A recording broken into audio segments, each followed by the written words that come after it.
Olá, turma! Aqui quem fala é o professor Alexander e nesse vídeo vamos resolver a questão 4 dessa nossa unidade 3 da disciplina de eletromagnetismo 1. Questão 4 ela diz o seguinte: uma carga de menos 0,3 microcoulomb, então essa carga é negativa, tá? Está posicionada em 25, menos 30 e 15 centímetros. Então a gente tem que ficar ligado que isso não está em metros, está em centímetros, então a gente vai ter que lembrar depois de passar isso para metro. Tem uma segunda carga em 0,5 microcoulomb. Essa carga dessa vez é positiva e, novamente, ela está numa posição em centímetro, menos 10, 8 e 12 centímetros. E ele quer saber qual é o valor do campo elétrico no ponto 15, 20 e 50 centímetros. Então, nosso objetivo é encontrar o valor do campo elétrico nessa posição aqui, ó. E aí a resolução dessa questão 4, vocês vão observar que é muito parecida com a resolução da questão 3. O passo a passo é praticamente o mesmo, a única diferença está aqui, ó, que enquanto na fórmula da força elétrica a gente tinha uma carga de prova quesão, aqui no campo elétrico ela não existe. A gente quer saber o valor do campo elétrico nesse ponto aqui, ó. Não existe uma carga nesse ponto, né? Não necessariamente deve existir uma carga nesse ponto que vai sofrer influência sobre essas cargas aqui, tá? Então, o valor do campo elétrico ele depende justamente da soma dos campos elétricos gerados por essas duas cargas, né? Por essas duas cargas aqui nessas duas posições. Novamente, é uma soma vetorial. Uma forma de resolver seria a gente calcular o vetor campo elétrico gerado por essa carga, né? O valor dele, né? O vetor dele nesse ponto, o vetor campo elétrico gerado por essa carga aqui nesse ponto, né? Gerado nesse ponto aqui. E aí somar esses dois vetores, seria uma alternativa. A outra alternativa é a gente seguir esse passo a passo dessa fórmula, que vai gerar para a gente o resultado diretamente. Então, o primeiro passo, como a gente já viu, é saber qual é, né, calcular esse vetor de deslocamento que sai da carga fonte, de cada uma dessas cargas fontes, na direção da carga de prova, que seria esse ponto aonde estaria essa carga de prova. Esse ponto aonde a gente quer medir o campo elétrico. Então, esse ponto daqui é o R vetorial. Por isso, que para cada um deles, a gente está calculando para as duas cargas. Esse primeiro vetor é o mesmo, né?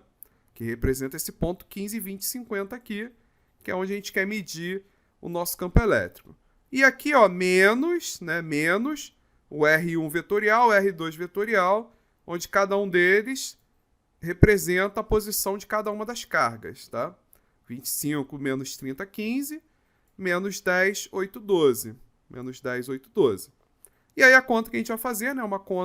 Uma subtração de vetores, 15 menos 25, que é igual a menos 10, 20 menos 30, vai dar 20 mais 30, que é 50, e 50 menos 15 vai dar 35.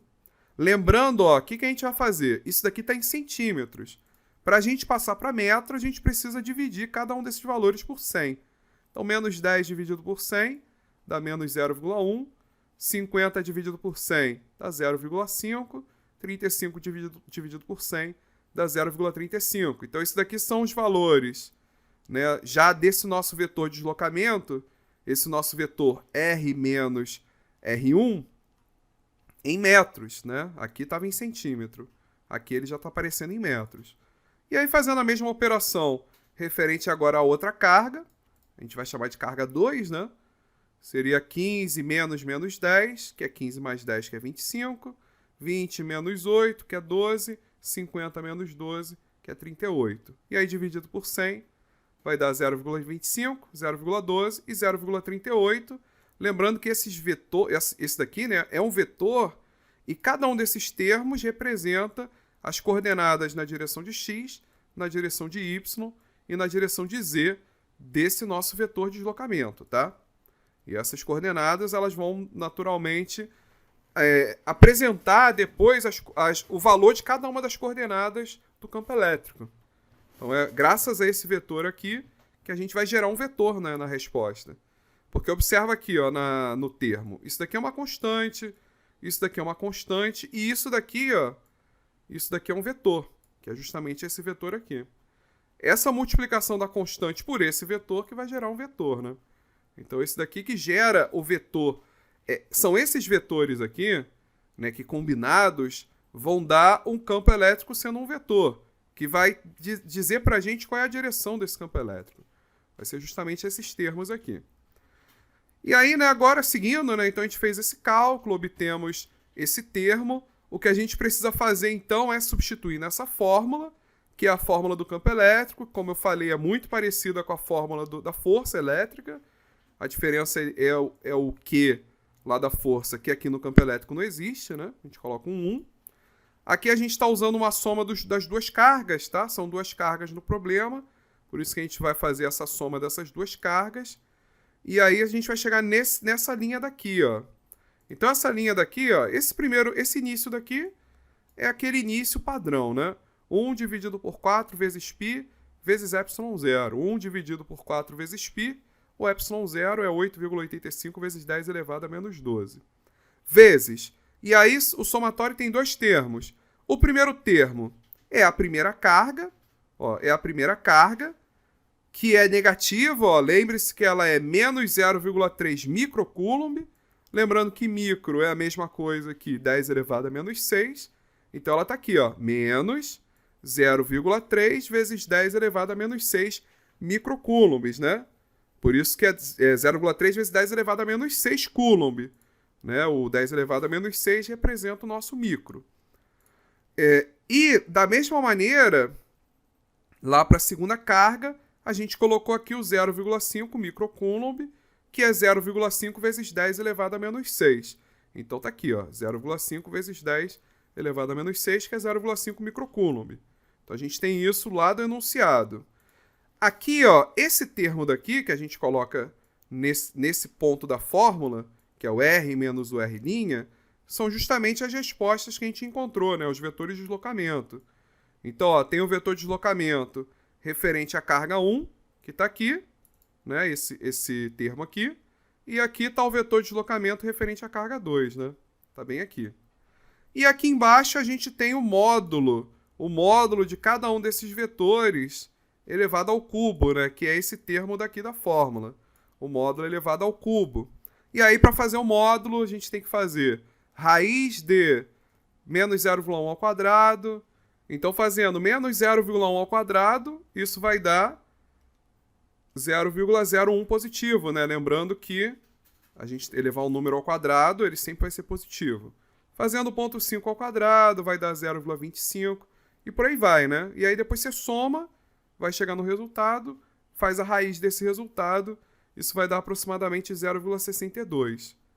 Da mesma maneira, né, para o outro termo, faz o 0,25 ao quadrado, mais 0,12 ao quadrado, mais 0,38 ao quadrado, e esse resultado faz a raiz dele, né, que vai dar o 0,47. Então a gente chegou nesse ponto aqui, né, que novamente, o que a gente vai fazer?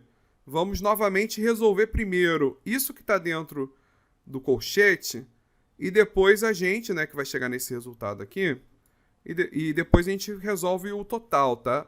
Então repara que daqui para baixo eu repeti esse primeiro termo. Eu só vou tentar resolver isso que está aqui dentro.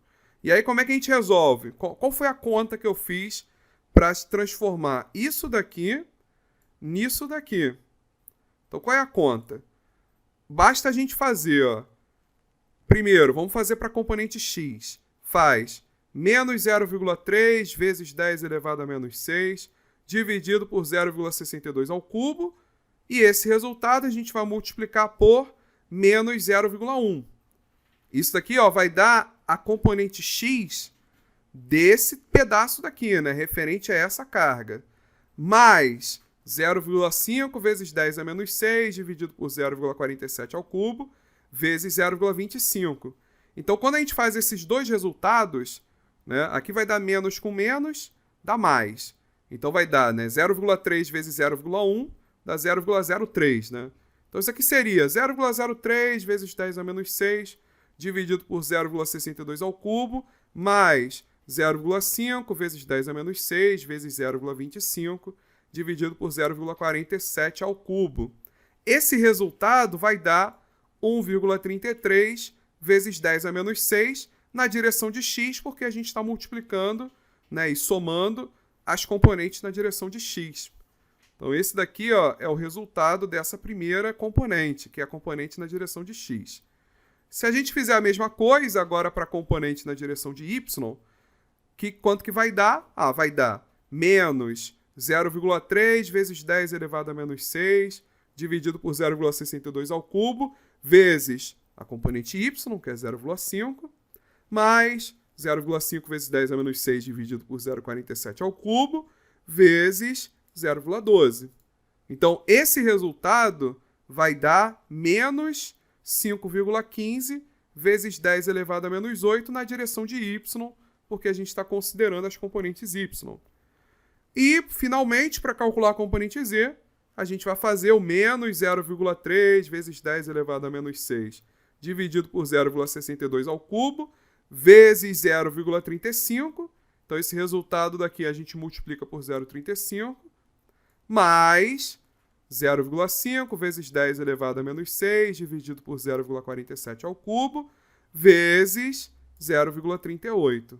E aí, esse resultado vai dar 1,39 vezes 10 elevado a menos 6, na direção de z, porque a gente está calculando a componente z. A gente poderia escrever, se a gente quisesse, a gente poderia manter o parênteses igual a gente escreveu aqui, ó. Seria simplesmente, ó, se a gente quisesse, ao invés de escrever nesse formato aqui, a gente poderia escrever nesse formato aqui, ó. Nesse formato desse parênteses, aqui. Seria, ó, no lugar... É só a gente imaginar assim, ó, no lugar do x, a gente coloca uma vírgula. Aqui no lugar do y, a gente coloca uma vírgula também. E aí tira esse z daqui, né? Seria 1,33 vezes 10 a menos 6, vírgula. Menos 5,15 vezes 10 a menos 8, vírgula. 1,39 vezes 10 a menos 6. E aí cada um desses termos representa cada uma das componentes desse vetor. Na direção de x, na direção de y e na direção de z. Tá? Bem, isso daqui eu nem sei o que é, né? Pode... Esquece isso daqui, ó. Apaga isso daqui que vocês estão vendo, que isso aqui não tem nada a ver com a resolução do problema. Eu devo ter copiado isso de algum lugar, e aí eu acabei esquecendo de apagar isso aqui, tá?